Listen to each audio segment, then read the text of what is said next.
Hello, traders. FX Pip Collector here. Today is Tuesday, April 15th, and this is my PM recap for the US dollar yen.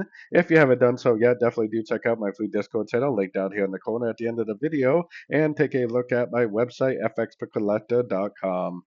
So, otherwise, the US dollar yen has been pretty sideways so far this week. That is definitely because of the dollar index. Not a lot of volume so far this week. Maybe it's because it is Easter week or whatever, but to me, it does, even though we haven't broke structure to the upside, the fact that we do have a nice clear 5 ways down, the fact that it did go up and try to break, and if you really get out your magnifying glass, you can see that it did break by a little bit. There probably is a pretty good chance this is already like a wave A, and this is all just a corrective wave B, which is why it's so sideways. Maybe it does push down again to finish off the wave B, but then end up going up and making a wave C, probably for something like this for like an ABC correction.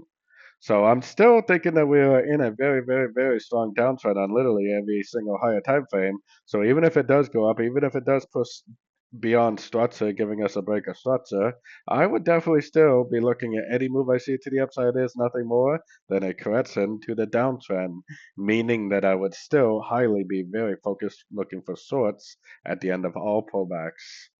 So anyways, don't forget to join my free Discord channel. And as always, thank you for joining and happy trading.